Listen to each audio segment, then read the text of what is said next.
New ইয়র্কে অন্তর্বর্তী সরকারের প্রধান উপদেষ্টা ডক্টর ইউনূস রাতে বাইডেনের সাথে বৈঠক।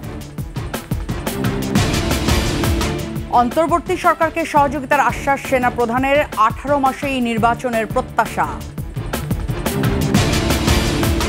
কক্সবাজারে অস্ত্র উদ্ধার অভিযানে ডাকাতের গুলিতে সেনা কর্মকর্তা তানজিম নিহত।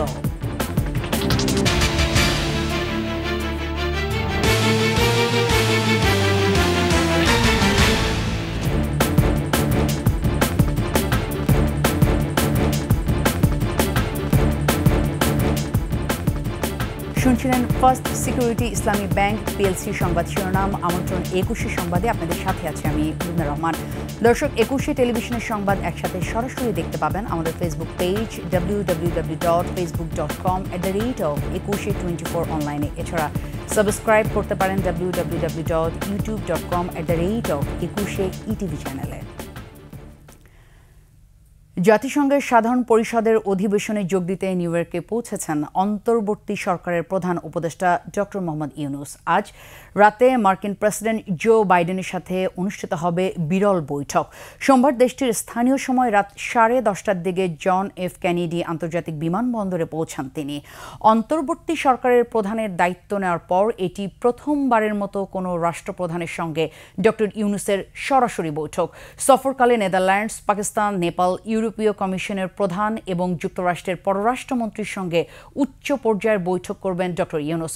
আগামী 27 সেপ্টেম্বর সাধারণ পরিষদের অধিবেশনে ভাষণ দেবেন তিনি। এর আগে বাংলাদেশ সময় সোমবার ভোরে কাতার এয়ারওয়েজের একটি ফ্লাইটে হজরত শাহজালাল আন্তর্জাতিক বিমানবন্দর থেকে নিউ ইয়র্কের উদ্দেশ্যে রওনা দেন ডক্টর মোহাম্মদ ইউনূস।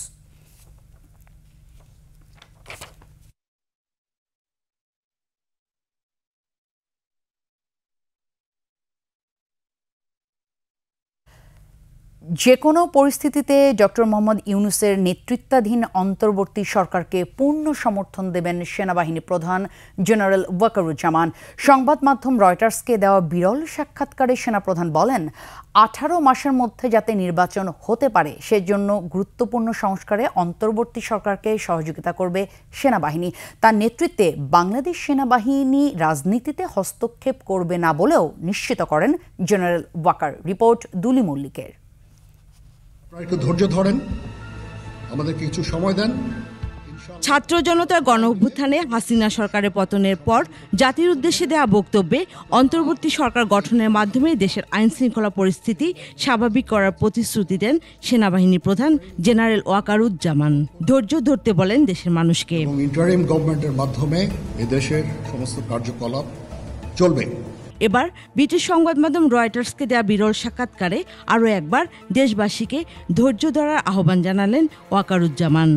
বললেন, রাষ্ট্র পরিচালনা ও নির্বাচন ব্যবস্থায় গুরুত্বপূর্ণ সংস্কারের জন্য ডক্টর মোহাম্মদ ইউনূসের নেতৃত্বাধীন অন্তর্বর্তী সরকারের 1 থেকে 1.5 বছর সময় লাগতে পারে।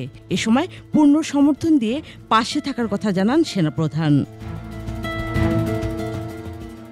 প্রধান উপদেষ্টার সঙ্গে প্রতি সপ্তাহে বৈঠক হয় উল্লেখ করে একসাথে কাজ করলে ব্যর্থ হওয়ার কোনো কারণ নেই বলে মনে করেন জেনারেল ওয়াকার। জানান, তার নেতৃত্বে বাংলাদেশ সেনাবাহিনী রাজনীতিতে হস্তক্ষেপ করবে না। সাবেক প্রধানমন্ত্রী ও স্বরাষ্ট্রমন্ত্রী সরাসরি নিয়ন্ত্রণে থাকা বেশ কিছু সামরিক কর্মকর্তা বিচ্যুতিমূলক কর্মকাণ্ডে জড়িয়ে থাকতে পারেন উল্লেখ করে কেউ দোষী সাব্যস্ত হলে ব্যবস্থা নেওয়া হবে বলে জানান। এরই মধ্যে কয়েকজনকে শাস্তি দেওয়া হয়েছে বলেও নিশ্চিত করেন। দীর্ঘমেয়াদে সেনাবাহিনীকে রাজনৈতিক অঙ্গন থেকে দূরে রাখার ইচ্ছার কথা জানিয়ে সাংবিধানিক সংস্কারের মাধ্যমে রাষ্ট্রপতি ও প্রধানমন্ত্রীর মধ্যে ক্ষমতার ভারসাম্য তৈরির উপর জোর দেন ওয়াকারুজ্জামান। বাংলাদেশের ইতিহাসে স্বাধীনতার পর বারবারই সেনাবাহিনী রাষ্ট্র ক্ষমতায় এসেছে, জড়িয়েছে রাজনীতিতে। তবে জেনারেল ওয়াকারুজ্জামান কোনোভাবেই একজন সৈনিকের রাজনীতিতে যুক্ত হওয়ার পক্ষে নন। দুলি মল্লিক, ডেস্ক রিপোর্ট, 21 টেলিভিশন। কক্সবাজারের চকরিয়ায় অস্ত্র উদ্ধার অভিযানকালে ডাকাতের গুলিতে সেনাবাহিনীর লেফটেন্যান্ট তানজিম সরওয়ার নিহত হয়েছেন। মধ্যরাতে চকরিয়া উপজেলার ডুল হাজারা ইউনিয়নের মাইচপাড়া এলাকায় সেনাবাহিনীর অভিযানকালে ডাকাতের গুলিতে গুরুতর আহত হন তানজিম সরওয়ার। কক্সবাজার হাসপাতালে নেয়ার পথে রামু এলাকায় পৌঁছালে মারা যান তিনি। এ সময় ডাকাত দলের 3 জনকে আটক করা হয়। তানজিম সারওয়ারের মরদেহ রামু স্বাস্থ্য কমপ্লেক্সে রয়েছে।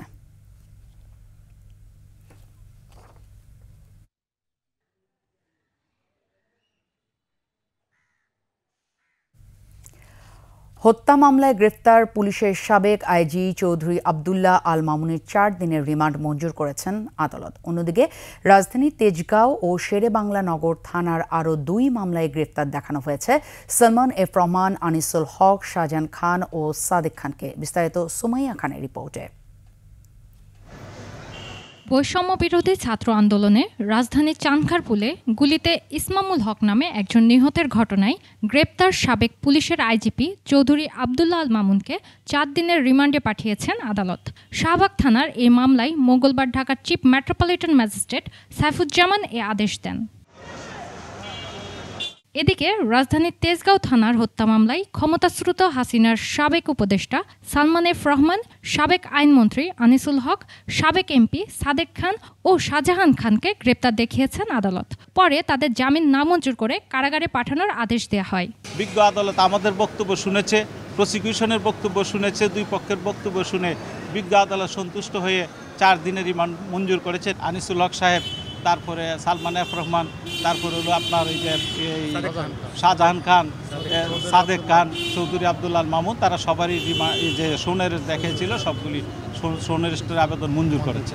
বিজ্ঞ আদালত অত্যন্ত ধৈর্য সহকারে, মনোযোগ সহকারে আমাদের বক্তব্যগুলি শুনেছেন এবং বিজ্ঞ আদালতে বক্তব্যগুলি অত্যন্ত মনোযোগ সহকারে শোনার পরবর্তীতে উনি এই সকল মামলাগুলিতে সোনেরেস দেখিয়েছেন। আদালতে তাদের হাজির করতে নেওয়া হয় কড়া নিরাপত্তা। সুমাইয়া খান, 21 টেলিভিশন, ঢাকা। শেখ হেলালের অপকর্মর মতোই বেরিয়ে আসছে পুত্র শেখ তন্ময়ের অনেক অজানা তথ্য। ক্ষমতাচ্যুত প্রধানমন্ত্রী শেখ হাসিনার চাচাতো ভাইয়ের ছেলে তন্ময় ছিল দক্ষিণাঞ্চলের অঘোষিত রাজপুত্র। তার অনুসারীদের অত্যাচার নির্যাতনে এতদিন টু শব্দটি করার সাহস পাননি কেউ। গত 5 আগস্ট শেখ হাসিনার পতনের পর মুখ খুলতে শুরু করেছেন অনেকেই। বাগেরহাট প্রতিনিধি HM মইনুল ইসলামের তথ্যচিত্রে বিস্তারিত দেখুন ডেস্ক রিপোর্টে। দক্ষিণাঞ্চলের অঘোষিত রাজপুত্র শেখ তন্ময় কথিত নির্বাচনের মাধ্যমে 2 বারের সংসদ সদস্য। গত 16 বছর ধরে দাপটের সঙ্গে চলছিল তার একক সাম্রাজ্য।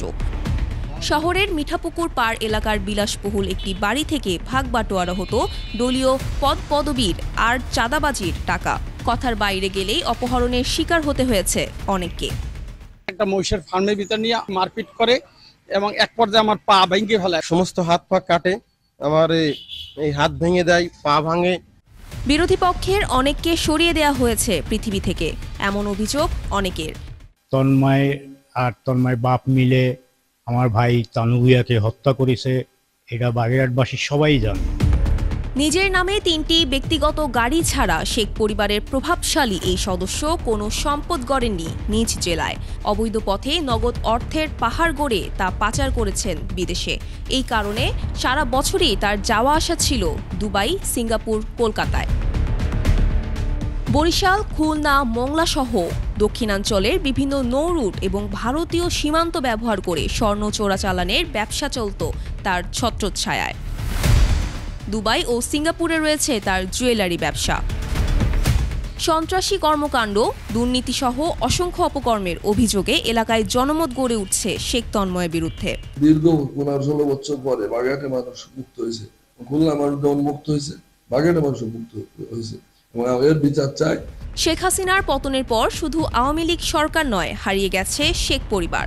গত 9 সেপ্টেম্বর শেখ হেলাল ছেলে তন্ময় সহ ভারতে পালিয়ে গেছেন বলে নিশ্চিত করেছেন এলাকাবাসী। Mahiya Rahman, desk report, 21 television. একটা বিরতি নিচ্ছি, যখন ফিরছি তখন অন্যান্য সংবাদের সঙ্গে আরও থাকবে। অবৈধ অনুপ্রবেশে দিনাজপুরে সীমান্ত থেকে বিএসএফ সদস্য আটক।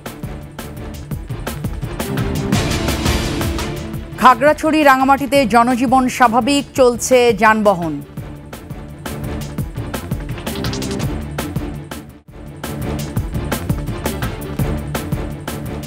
আবার আমন্ত্রণ 21 সংবাদে।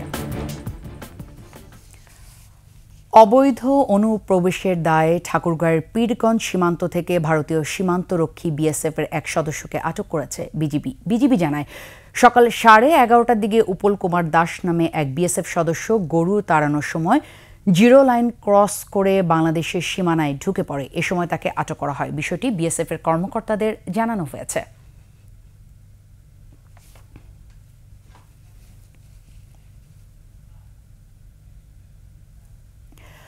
বাহাত্তর ঘণ্টার সড়ক অবরোধ কর্মসূচি শেষে খাগড়াছড়িতে যানবাহন চলাচল শুরু হয়েছে।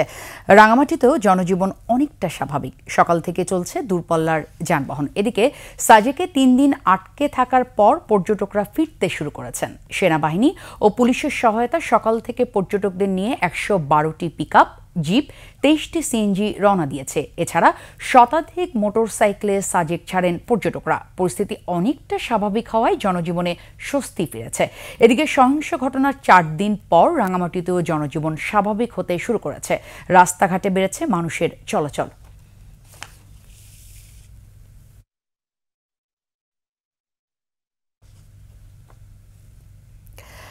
আশুলিয়া নিরাপত্তার স্বার্থে আজও বন্ধ রয়েছে 46টি কারখানা। এদিকে গাজীপুরের শিল্পাঞ্চলে পরিস্থিতি স্বাভাবিক রয়েছে।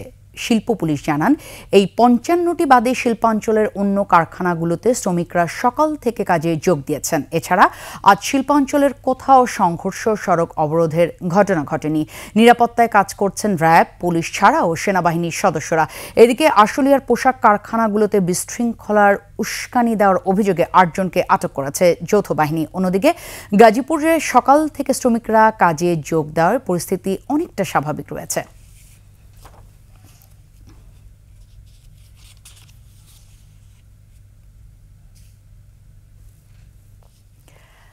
শেষ করছি 21 সংবাদ। তবে যাবার আগে ফার্স্ট সিকিউরিটি ইসলামী ব্যাংক পিএলসি সংবাদ শিরোনামগুলো আরও একবার। নিউ ইয়র্কে অন্তর্বর্তী সরকারের প্রধান উপদেষ্টা ডক্টর ইউনুস রাতে বাইডেনের সাথে বৈঠক। অন্তর্বর্তী সরকারকে সহযোগিতার আশ্বাস সেনা প্রধানের। 18 মাসেই নির্বাচনের প্রত্যাশা। কক্সবাজারে অস্ত্র উদ্ধার অভিযানে ডাকাতের গুলিতে সেনা কর্মকর্তা তানজিম নিহত।